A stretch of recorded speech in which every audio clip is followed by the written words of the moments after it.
আমার নবী কামলিওয়ালা নবী এই পৃথিবীর জমিনে মানুষদেরকে শিক্ষা দেওয়ার জন্য পৃথিবীতে আগমন করেছিলেন। আমার নবী কামলিওয়ালা নবী একদিন 2 দিন নয় 3 দিন নয়, প্রায় 4 দিনের মতো আমার নবী না খাওয়া। আমি আপনি হলে দুনিয়াদারে কিয়ামত করে ফেলতাম। একদিন 2 দিন আমার নবী না খাওয়া। তৃতীয় দিন আল্লাহর রাসূল আরবি সাল্লাল্লাহু আলাইহি ওয়াসাল্লাম তিনি পেটের মধ্যে পাথর বেঁধে চলে গেলেন মা ফাতেমা রাদিয়াল্লাহু তাআলা আনহার ঘরে। মা ফাতেমা রাদিয়াল্লাহু আনহার ঘরে যাইয়া দরজায় করাঘাত করলেন। ভিতর থেকে আওয়াজ করলেন কে? আল্লাহর হাবিব আরবি সাল্লাল্লাহু আলাইহি ওয়াসাল্লাম বললেন, মা ফাতেমা, আমি তোমার বাবা রাহমাতুল লিল আলামিন নবী এসেছি। আল্লাহ রাসূল যখন গেলেন, যাওয়ার পরে মা ফাতেমা রাদিয়াল্লাহু তাআলা আনহা আল্লাহর হাবিবের কাছে অভিযোগ করলেন, ও গো দয়ার আল্লাহ, মায়ার আল্লাহ, গো দয়ার নবী, মায়ার নবী, আমার বাবা যান, আজকে 2 দিন হয়ে যায় আমার ঘরের মধ্যে কোনো খানা নাই। 2 দিন হয়ে গেল পানি ছাড়া ঘরের মধ্যে কোনো খাবার নাই। ও গো আব্বা, আমার দয়ার নবী, মায়ের নবী বলে, ও গো মা, তুমি 2 দিন ধরে খানা খাও না, সেজন্য অভিযোগ করতেছো।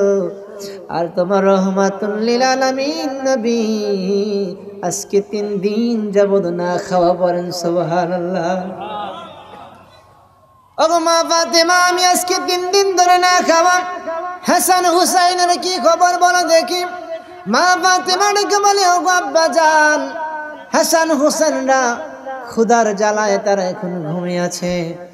আল্লাহর হাবিব এই ঘটনা যখন নিজের চোখের সামনে দেখলেন, আল্লাহর হাবিব আর 1 সেকেন্ড সহ্য করতে পারলেন না। আল্লাহর হাবিব রাহমাতুল লিল আলামিন নবী হযরত আনাস রাদিয়াল্লাহু তাআলা আনহুকে নিয়ে তিনি চলে গেলেন কাজ খোঁজার সন্ধানে। হাসান হুসাইন না খেয়ে আছে, তার কন্যা মা ফাতেমা না খেয়ে আছে, না সহ্য করতে না পেরে আল্লাহর রাসূল পেটে পাথর বেঁধে তিনি কাজ খোঁজার জন্য বেরিয়ে গেলেন। কাজ খুঁজতে খুঁজতে খুঁজতে খুঁজতে খুঁজতে খুঁজতে বহু জায়গায় কাজ খোঁজার পরে একটা জায়গায় যখন খেজুরের বাগান দিয়ে আল্লাহর হাবিব অতিক্রম করতেছেন, ওই জায়গার সাইনবোর্ডের মধ্যে লেখা যে এই খেজুর বাগানে যে ব্যক্তি 1 বালতি পানি দিবে তার বিনিময়ে 1টা করে খেজুর তাকে দেওয়া হবে। ওই সাইনবোর্ডের লেখা পাইয়া আল্লাহর নবী মালিককে খুঁজতে শুরু করলেন। মালিককে খুঁজতে খুঁজতে খুঁজতে খুঁজতে মালিককে পেয়ে গেলেন। মালিককে পাওয়ার পরে মালিকের কাছে গিয়ে বলল, আপনি কি খেজুর বাগানের মালিক? মালিক বলল, হ্যাঁ, আমি খেজুর বাগানের মালিক। তখন আল্লাহর হাবিব বললেন, আমি অনেক কাজ খুঁজতেছি, কোথাও কাজ পাচ্ছি না। দেখলাম আপনার এই বাগানের পাশে একটা সাইনবোর্ড লেখা আছে যে 1 বালতি পানি খেজুর গাছের গোড়ায় উঠিয়ে দিবে তাকে খেজুর দেওয়া হবে। আমি আপনার বাগানে কাজ করতে চাই। মালিক বলে, আপনি কাজ করতে পারবেন নি, ওই কূপ থেকে অনেক নিচে পানি উঠে প্রত্যেকটা পানির খেজুর গাছের গোড়ায় দিতে হবে। আল্লাহ রাসূল বললেন, আমি রাজি। আমার হাসান হোসেন না খেয়ে আছে, আমার মা ফাতেমা না খেয়ে আছে, আমি তাদের জন্য সব কিছুই করতে পারি। আল্লাহ রাসূল আরবি সাল্লাল্লাহু আলাইহি ওয়াসাল্লাম ওই শর্তে রাজি হয়ে গেলেন। 1 বালতি পানি উঠালে পরে 1টা খেজুর দেওয়া হবে। আল্লাহর হাবিব রাহমাতুল লিল আলামিন নবী 1 বালতি, 2 বালতি, 3 বালতি পানি যখন উঠালেন, 4র্থ বালতি পানি উঠাতে যাইয়া আল্লাহর রাসূলের শক্তি আর কুলায় না, তিনি মাটির মধ্যে বসে গেলেন, দুর্বল হয়ে গেলেন। 3-4 দিন না খাওয়া। ওই ইহুদি মালিকটা দেখতে পারলো যে আল্লাহর রাসূল কাজ করতে করতে পানি উঠাতে উঠাতে হয়রান হয়ে গেছে, দুর্বল হয়ে গেছে। ওই খেজুর গাছের মালিক, বাগানের মালিক ডেকে বলল, তুমি কি ক্লান্ত হয়ে গেছো? তুমি তো আর কাজ করতে পারবা না, একটু বসো, আমি তোমার জন্য খেজুর নিয়ে আসছি। ইহুদি নবীকে চিনে নাই, ওই ইহুদি নবীকে না চিনে সে খেজুর নিয়ে আসলো। একটু দয়া হলো তার, খেজুর নিয়ে এসে আল্লাহ রাসূলকে 5টা খেজুর দিলেন। আল্লাহ রাসূল 5টা খেজুর তিনি ওইখানেও একটা ইনসাফের তিনি প্রতিষ্ঠা করেছেন। তার সাথে আনাস রাদিয়াল্লাহু আনহু ছিল। আনাস রাদিয়াল্লাহু আনহুকে 2-2.5টা খেজুর ভাগ করে দিলেন। আল্লাহর হাবিব 2.5টা খেজুর খেলেন। এইখানে দেখেন কি একটা ন্যায় আল্লাহর হাবিব প্রতিষ্ঠা করলেন। উনি চাইলেই 5টা খেজুর খাইতে পারতেন, কিন্তু উনি কাজ করতেছেন, আনাস কাজ করে না।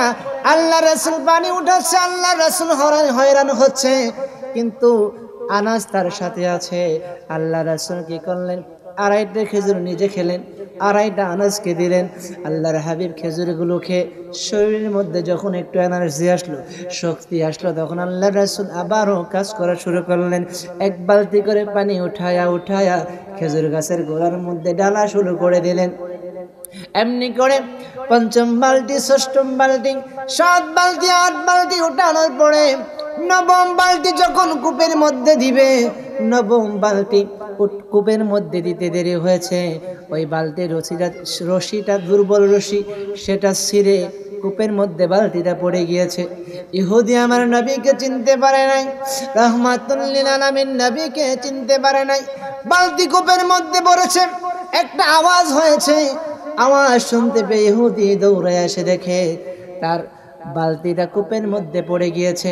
এটা দেখে সে আর কোনো কথা না বলে আমার রাসূল আরবি সাল্লাল্লাহু আলাইহি ওয়াসাল্লামের শরীর মুবারকের মধ্যে একটা আঘাত মেরে দিলেন।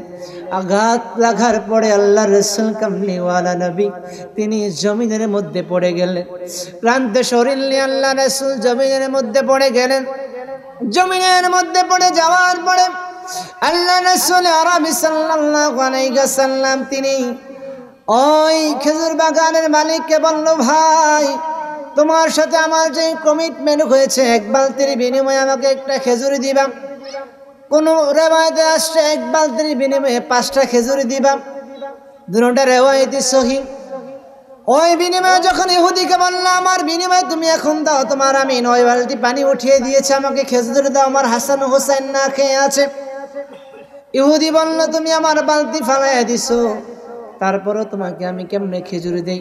যেহেতু তুমি আমার কাছে চাইছো, তারপর আমি তোমাকে খেজুর দিচ্ছি। কোথাও আছে 9 বালতির বিনিময়ে 9টা খেজুর দিছে, আবার কোথাও আছে 1 বালতির বিনিময়ে 5টা খেজুর, 5 নং 45টি খেজুর। ওই ইহুদি যখন দিল, আল্লাহ রাসূল চাদর মোবারকের এক কোণারে লইয়া পট্টির মধ্যে লইয়া তিনি চলতে শুরু করলেন আনাসকে নিয়ে। ওইদিকে আনাস ডেকে বলে, আল্লাহর হাবিব রাহমাতুল লিল আলামিন নবী, আপনি দু জাহানের বাদশা নবী, আপনি সরকারে কায়নাত, আপনি চাইলে ইহুদির সাথে এখন প্রতিবাদ করতে পারতেন, অথবা যদি আপনি চাইতেন আল্লাহ পাক সরাসরি অ্যাকশন নিতে পারতেন।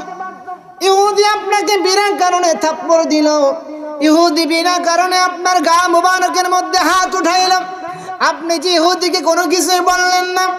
আনাস রাদিয়াল্লাহু আনহু তিনি ছোট্ট মানুষ, 11 বছর বয়স, তিনি একটু রাগ হয়ে গেলেন। রাগ হয়ে বললেন, নবী আপনি কিছু একটা করেন, না হলে এই ইহুদি শিক্ষা পাবে না। কারণ আপনার কোনো দোষ এখানে ছিল না, তার রশি দুর্বল ছিল, সেজন্য বালতি পানির মধ্যে পড়ে গিয়েছে, কূপের মধ্যে পড়ে গিয়েছে। এইখানে আপনার কোনো দোষ ছিল না। এই দোষ না থাকার কারণে ইহুদি আপনার গায়ে হাত তুলল। গো নবী, আপনি ইহুদিকে একটু অ্যাকশন যান, ইহুদির বিরুদ্ধে একটু অ্যাকশন নেন। আল্লাহ রাসূল বলল, দেখ আনাস, আমি অ্যাকশন নিতে পারি। অ্যাকশন নিলে হয়তো এই ইহুদি আমাকে চিনে ফেলবে, হয়তো এই ইহুদি আর ইসলাম ধর্ম গ্রহণ করবে না। আনাস রাদিয়াল্লাহু আনহুর কথা অনুযায়ী আল্লাহ রাসূল চলতে শুরু করেছেন। আনাস বলল, ইয়া রাসূলুল্লাহ, ইয়া হাবিবাল্লাহ, ইহুদির একটু অ্যাকশন নিয়ে দেখেন, ইহুদি ইসলাম ধর্ম গ্রহণ করে কিনা। ইহুদিকে একটু পরীক্ষাটা দেখায়া দেখেন যে ইহুদি ইসলাম ধর্মের মধ্যে আসে কিনা। আনাসের কথা শুনে আল্লাহ রাসূল আবারও ফিরে আসলেন। ফিরে এসে বলতেছে, ইহুদি ভাই, তুমি তো তোমার বালতিকে বড় দামি মনে করলা, তোমার বালতিকে বড় মূল্যবান জিনিস মনে করলা, তোমার বালতির জন্য আমার গায়ের মধ্যে তুমি আঘাত করলা, তোমার বালতিকে তুমি ফেরত পেতে চাও। ইহুদি বলে, হ্যাঁ, বালতি ফেরত পেলে তো অনেক ভালো। আল্লাহর হাবিব কামলিওয়ালা নবী বরকতি হাত মোবারক দিয়া, নূরানি হাত মোবারক দিয়া যখন কূপের মধ্যে হাত রাখলেন, ওই গভীর কূপের পানি সহ বালতি সহ সঙ্গে সঙ্গে উপরে চলে আসছে। জোরে কান সুবহানাল্লাহ, আর মায়ের সুরে বলুন না ইয়া রাসূলুল্লাহ। ইহুদি এই ঘটনা দেখে অবাক হয়ে গেল, কি রে, এটা তো সাধারণ কোনো মানুষ না, আল্লাহ রাসূল বালতি ফেরত দিয়ে বলল, আল্লাহর হাবিব বলল, ধরো তোমার বালতি। এই কথা বলে আল্লাহ রাসূল চলে গেলেন বাড়ির মধ্যে। আর ইহুদি যখন দেখলেন, হায় রে, গভীর উঠ থেকে হাত দিতে দেরি হয়েছে, বালতি উঠতে দেরি হয় না, এটা তো সাধারণ কোনো মানুষ না, এটা তো সাধারণ কোনো মানুষের কাজ না, এটা তো সাধারণ মানুষের কাজ হতে পারে না। ইহুদি চিন্তা করতে লাগলেন। চিন্তা করতে করতে বাড়িতে চলে গেলেন। বাড়িতে চলে গিয়ে স্ত্রীকে বলতে লাগলেন, ওগো স্ত্রী, আজকে এমন এমন একটা লোক দিয়ে আমি কাজ করাইছি, এমন এমন এক লোক দিয়ে আমার খেজুর গাছের পানি ঢালাইছি, আর ওই লোকটার সাথে আমি একটা খারাপ ব্যবহার করেছি।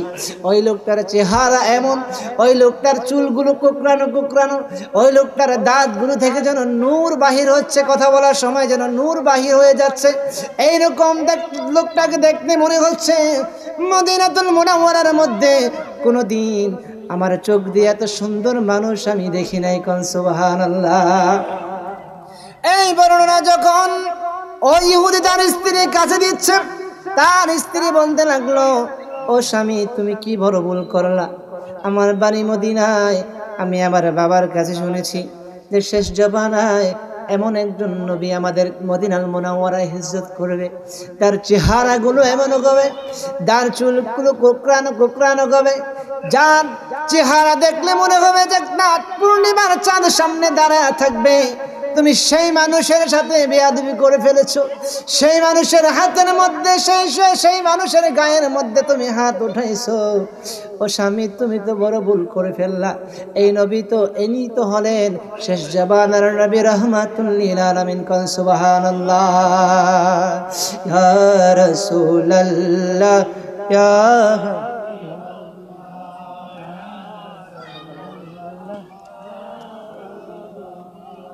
ইয়া রাসূলুল্লাহ, ইয়া হাবিবাল্লাহ, ইয়া রাসূল। বক্তা আসছে নিয়ে আসেন।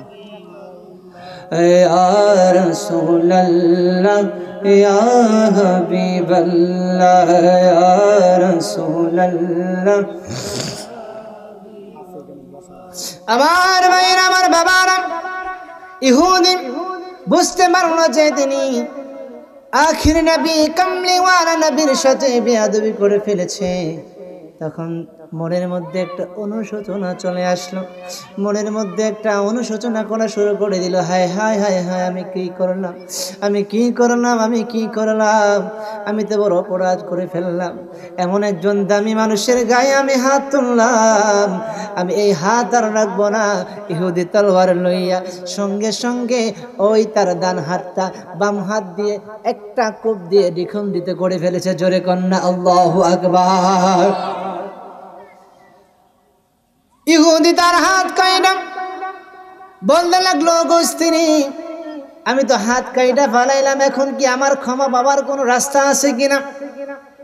স্ত্রী বলে, তুমি যাও ওই রাহমাতুল লিল আলামিন নবীর কাছে গিয়ে দেখো তোমার ক্ষমা হয় কিনা, তার কাছে গিয়ে তুমি দেখতে বড়।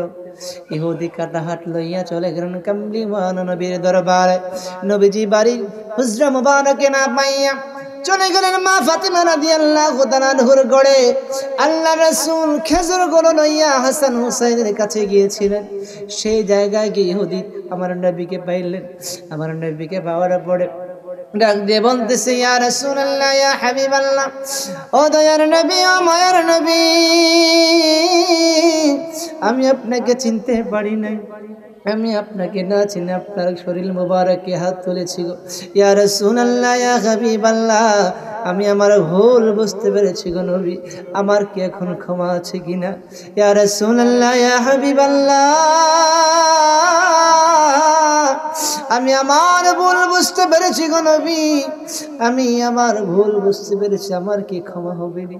ইয়া রাসূলুল্লাহ, ইয়া করলে ক্ষমা হবে।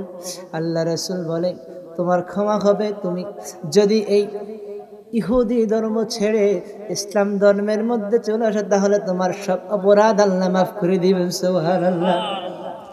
ইহুদি বলে, ইয়া রাসূলুল্লাহ, ইয়া হাবিবাল্লাহ, এক সেকেন্ড আপনি দেরি করেন না, এক সেকেন্ড আর দেরি করেন না, আমাকে পড়ে দেন লা ইলাহা ইল্লাল্লাহু মুহাম্মাদুর রাসূলুল্লাহ সাল্লাল্লাহু আলাইহি ওয়াসাল্লাম।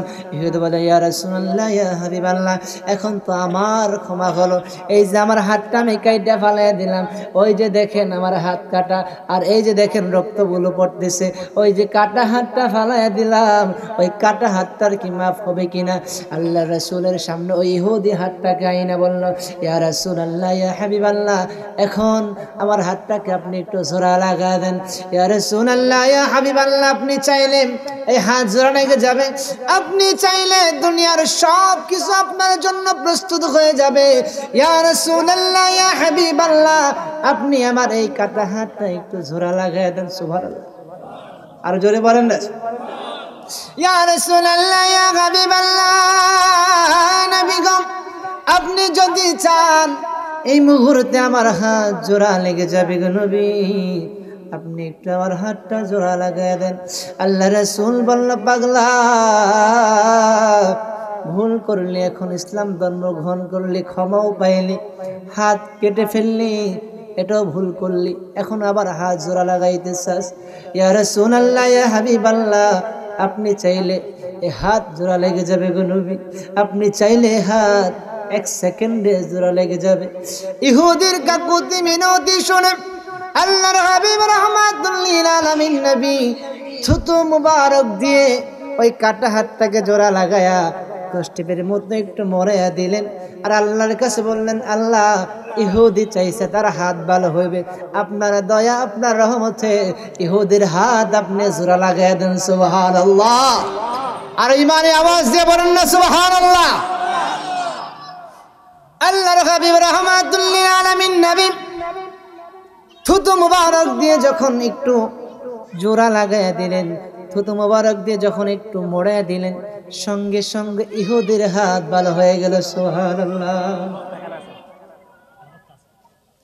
আমার ভাইরা, আমার বাবারা, আল্লাহর হাবিবের মুজিজা বলে শেষ করা যাবে না। এজন্য আল্লাহর হাবিবের ভালোবাসা, আল্লাহর হাবিবের মহব্বত আমাদের অন্তরে রাখতে দরকার আছে না নাই? সব জায়গায় যে কোনো মুহূর্তে আল্লাহ রাসূলকে আমরা মন থেকে, প্রাণ থেকে ভালোবাসবো। আল্লাহ তাআলা আমাদের সকলকে আল্লাহ রাসূলকে মন থেকে, দিল থেকে মোহাব্বত করার তৌফিক দান করুক। সবাই বলি আল্লাহুম্মা আমিন। গোলাম তাই আমার কোনো চিন্তা নাই, বলেন আমি হাবিবের গোলাম তাই আমার কোনো চিন্তা নাই। দোজখ যদি দাও গো, নারায়ে তাকবীর, নারায়ে হাবিবের গোলাম তাই আমার কোনো চিন্তা নাই, পড়েন আমি হাবিবের গোলাম তাই আমার কোনো চিন্তা নাই। দোজখ যদি দাও গো আল্লাহ, শত দোজখ আমি চাই কাই। দোজখ যদি দাও গো আল্লাহ, শত দোজখ আমি চাই কাই। আমি হাবিবের গোলাম তাই আমার কোনো চিন্তা নাই। আমি হাবিবের গোলাম তাই আমার কোনো চিন্তা নাই। আমার মুনিব আল্লাহর হাবিব, আমি খুশ নসিব সালাত জানাই। আমার মুনিব আল্লাহর হাবিব, আমি খুশ নসিব সালাত জানাই। আগাল ওয়াসওয়া আশিক গনে, আগাল ওয়াসগা বাশিক গনে, অসংখ্য যার হিসাব নাই। আমি হাবিবের গোলাম তাই আমার কোনো চিন্তা নাই। আমি হাবিবের গোলাম তাই আমার কোনো চিন্তা নাই। আমি হাবিবের গোলাম তাই আমার কোনো চিন্তা নাই।